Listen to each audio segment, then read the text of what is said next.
Hello, my name is Rick Morris. We're making a series of videos for recovery from alcohol and drugs addiction. We have followed the 12 steps, but we realized just getting free from alcohol and drugs is not all there is to total recovery. So we've moved on. We're now in step 15, episode 2. And I want to tell you a little story to introduce this topic, strongholds.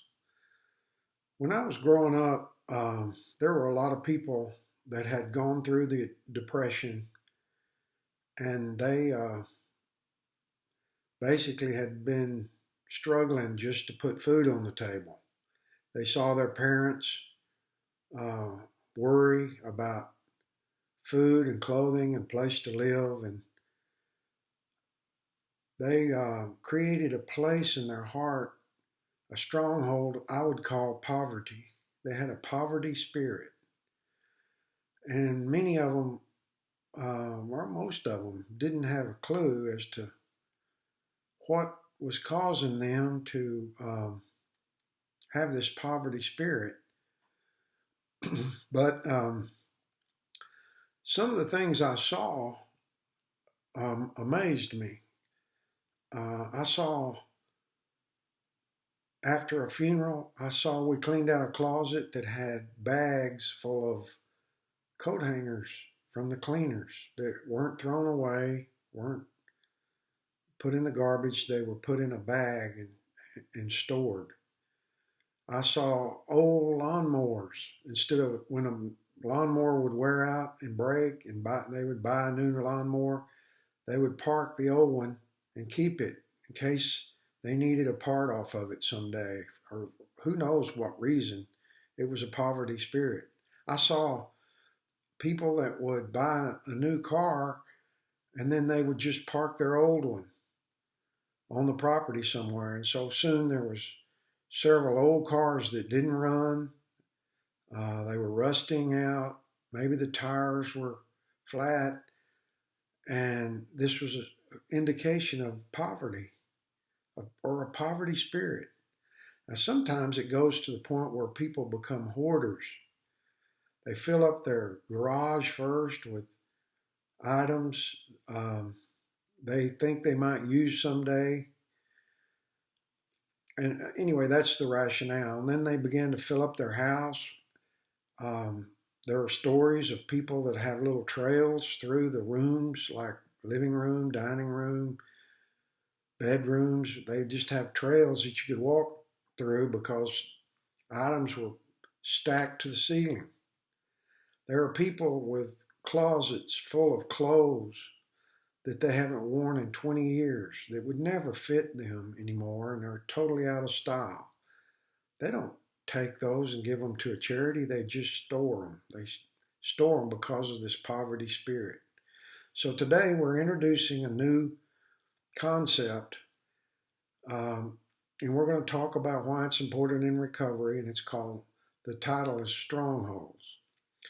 The step states, we see there's more to live for than we thought possible. The scripture I've selected is, be strong and courageous. Do not be frightened, and do not be dismayed, for the Lord your God is with you wherever you go. That's Joshua 1, verse 9. So Moses died in the wilderness, and he was in sight of the promised land, but he didn't get to go in. Joshua took command, and he sent 2 spies into the promised land to check out the city Jericho. It was a strong, walled city, what we call a stronghold in the Bible. The spies came back with a good report.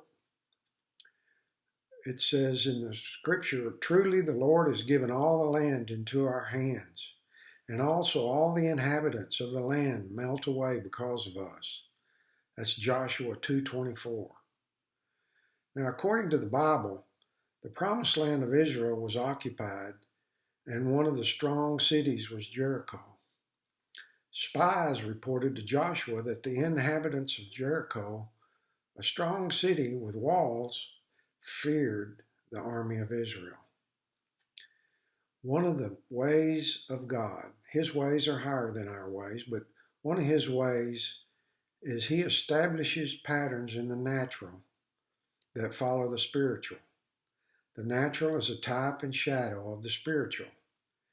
It's a pattern, it's a type and shadow recorded in Scripture that we can see as a spiritual item in our lives. So, therefore, a person in recovery looks into the spiritual areas of their heart for strongholds. These must be removed before the person in recovery can reclaim that part of their heart. We referred to the restored heart as the promised land, the land of milk and honey. As these strongholds are identified and removed, the person in recovery becomes healthier. They feel like a burden has been removed. Many times their personality changes.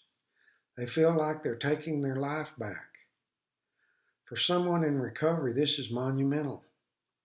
They get their mind off of things that don't matter. And they get their mind on things that do matter. Now, in the natural, one stronghold was the city of Jericho.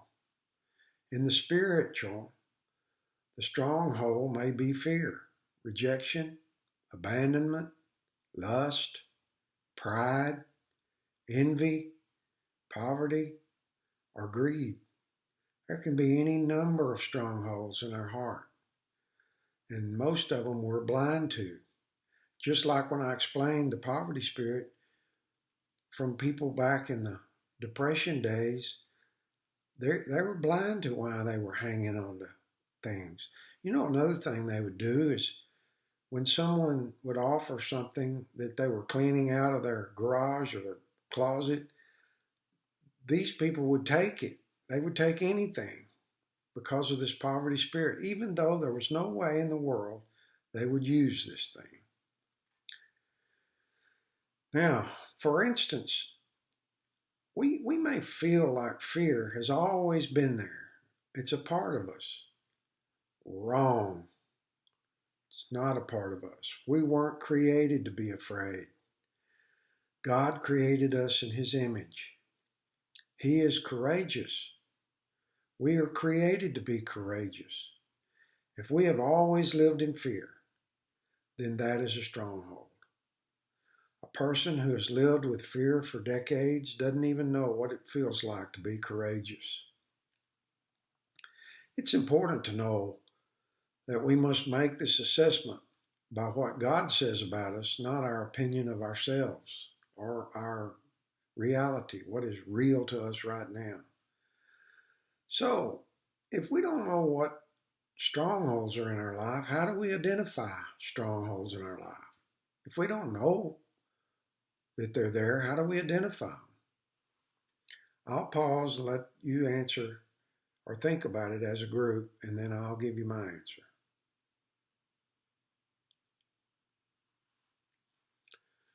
We ask our sponsor, or someone that knows us very well and we trust, we ask that person to speak into our life. We ask them if they can identify something in our heart that is holding us back or that we're blind to.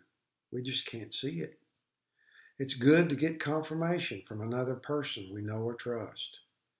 So then, when I identify that stronghold, how do I get rid of it?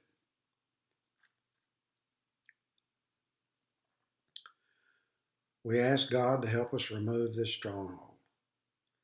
His pattern with the promised land in the Bible was for the people of God to fight for the land. They were instructed to destroy the inhabitants because to leave a remnant would cause trouble later. Remember, first in the natural, then the spiritual. To remove strongholds in our heart, we do the same. For example, we declare, God, I have been afraid most of my life. I'm afraid of sickness, crowds, heights. I'm even afraid of water. I don't want to be afraid anymore. Please show me how to destroy this stronghold. I want to be courageous. Do this in the presence of someone you trust and ask them to hold you accountable. This may take some time and many prayers, many sessions or times with this person, but be determined to destroy this stronghold. There will be ups and downs. You'll move forward at times, and then you'll have to step back. But usually, a test comes after a victory. So just get ready for it. You pass the test and begin to clean out closets, or be courageous. Whatever it is that is a stronghold, you will be tested, and you can see if there's a victory. You will see a victory in your life. Remember, God said, take this promised land little by little. So what he meant by that is only take one stronghold at a time. Don't try to fight many battles. Don't try to analyze everything at once. Get one, let God put his finger on what he's wanting to deal with at the time, and then work on that issue until you have victory. There's no more of that stronghold, and then you can go to the next thing that he identifies in your heart. And little by little, you will become victorious, and you'll become healthier, and you'll be a better person. We're going to go on to the next episode.